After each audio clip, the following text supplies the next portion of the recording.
बोलिए वृंदावन बिहारी लाल की जय, लक्ष्मी नारायण भगवान की जय।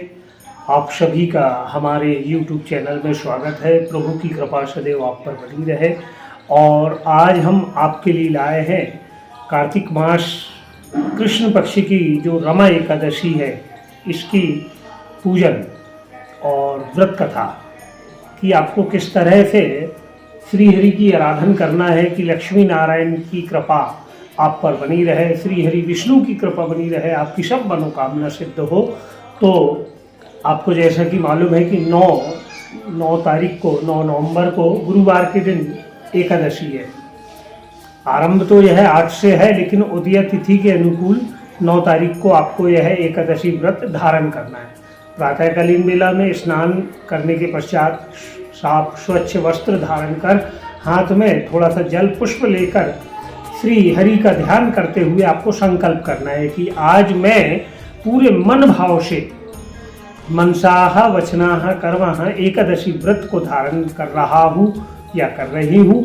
प्रभु की कृपा मुझ पर बनी रहे और यह व्रत प्रभु निर्विघ्न परिपूर्ण होने दे। ऐसा अगर आप जब संकल्प कर लेते हैं और संकल्प करते समय अपना गोत्र और नाम अवश्य बोलें, अपनी मनोकामना भी अवश्य बोलें।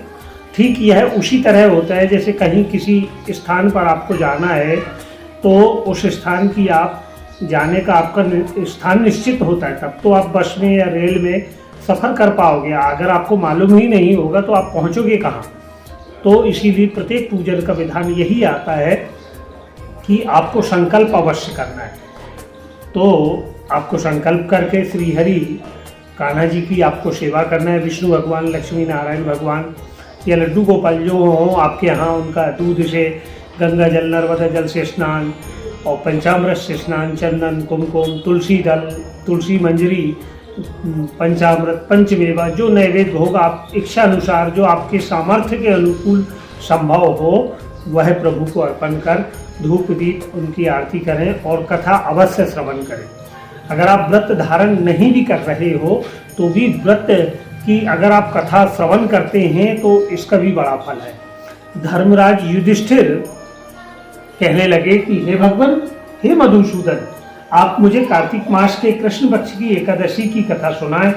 इस एकादशी का क्या नाम है, इसका कौन सा फल प्राप्त होता है, आप मुझे विस्तार पूर्वक कहें।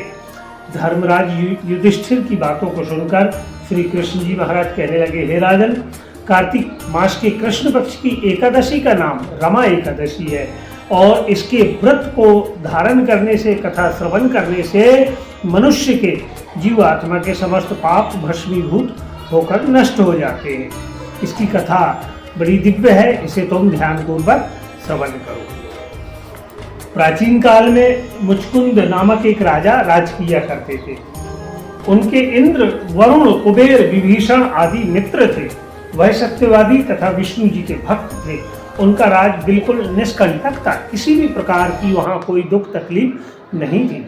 उनके यहाँ एक उत्तम चंद्रभागा नामक लड़की का जन्म हुआ।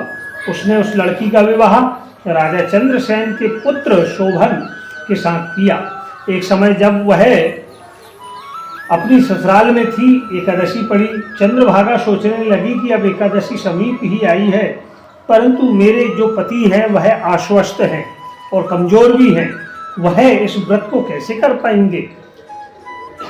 उसे बड़ी चिंता हुई, क्योंकि उसके पिता के राज्य में यह नियम था कि प्रत्येक जीव, मनुष्य सभी एकादशी व्रत को धारण करते थे। जब दशमी तिथि आई तो राज में ढिढोरा पिटा दिया गया।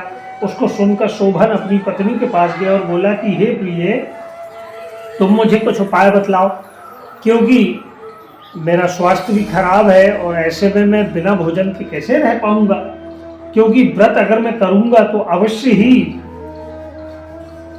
मर जाऊंगा। इस पर चंद्रभागा कहने लगी कि हे प्राणनाथ, मेरे पिताजी के राज्य में एकादशी के दिन कोई भी भोजन नहीं करता, यहाँ तक कि हाथी, घोड़ा, ऊंट, पशु आदि भी तृण, अन्न, जल आदि ग्रहण नहीं करते। फिर यहाँ मनुष्य कैसे भोजन कर सकता है। यदि आप भोजन करना चाहते हैं तो आपको हमारे राज्य से दूसरे स्थान पर जाना होगा, तब ही आप भोजन ग्रहण कर पाओगे, क्योंकि इस स्थान पर आप रहे तो आपको व्रत को तो धारण करना ही होगा, चाहे जो हो। पर शोभन कहने लगा, हे प्रिय, तुम्हारा कहना बिल्कुल सत्य है, अब मैं भी इस व्रत को अवश्य ही करूंगा, भाग्य में जो लिखा होगा वह होगा। ऐसा कहकर उसने एकादशी व्रत को धारण किया। भूख और प्यास से अत्यंत वह पीड़ित होने लगा। सूर्य भगवान भी जब अस्त हो गए और अब रात्रि जागरण करना था। रात्रि हुई। रात्रि शोभन को दुख देने वाली थी। दूसरे दिन प्रातः से पूर्व ही शोभन इस संसार से चल बसा। राजा ने उसके मृतक शरीर का दहन कर दिया। चंद्रभागा अपने पति की आज्ञा अनुसार अग्नि में दहन नहीं हुई, परंतु पिता के घर में रहना उत्तम समझा। रमा एकादशी के प्रभाव से शोभन को मंद्रांचल पर्वत पर धन्य धान से युक्त तथा शत्रु से रहित एक उत्तम नगर प्राप्त हुआ। उसके महल में रत्न तथा स्वर्ण के खंभे लगे हुए थे। वहां पर स्वर्ण मणियों के सिंहासन पर सुंदर वस्त्र तथा आभूषणों से युक्त होकर वह बैठा हुआ था। आभूषणों से युक्त गंधर्व तथा अप्सराएं इसकी स्तुति कर रही थी। उस समय राजा शोभन ऐसा प्रतीत होता था मान लो दूसरा इंद्र बैठा है, और यह जो था केवल मात्र रमा एकादशी के पुण्य के प्रभाव के कारण था। एक समय मुचकुंद नगर में रहने वाले सोम शर्मा नामक एक ब्राह्मण तीर्थ यात्रा के लिए निकले।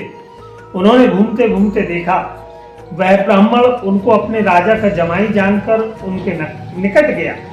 राजा शोभन ब्राह्मण को देखा, आसन से उठ खड़ा हुआ, अपने ससुर और स्त्री चंद्रभागा की कुशलता को पूछने लगा। सोम शर्मा ब्राह्मण बोला कि हे राजन, हमारे राजा कुशल पूर्वक है तथा आपकी पत्नी भी चंद्रभागा भी कुशल है।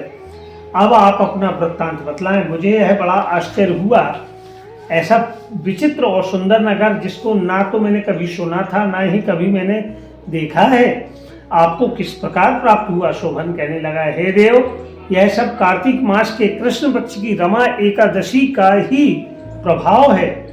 इसी से मुझे अनुपम नगर की प्राप्ति हुई, परंतु यह अध्रुव है। इस पर ब्राह्मण कहने लगे, हे राजन, यह अध्रुव क्यों है और यह ध्रुव अर्थात स्थिर कैसे हो सकता है?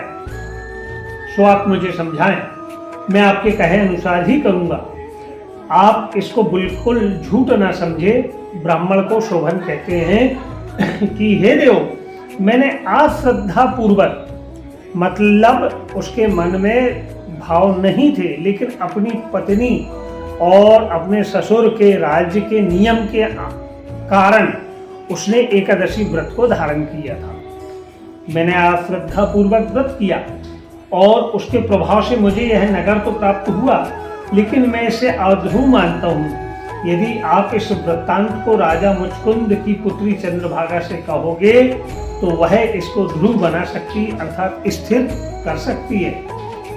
ब्राह्मण ने वहां आकर चंद्रभागा से शोभन के राज का समस्त वृत्तांत कहा। इस पर राजकन्या चंद्रभागा बोली कि हे ब्राह्मण देव, आप यह क्या सब वृत्तांत आपने प्रत्यक्ष देखकर आए हैं? कहीं आप स्वप्न की बात तो नहीं कर रहे हैं? क्योंकि उसे मालूम था कि उसका पति का तो स्वर्गवास हो गया था।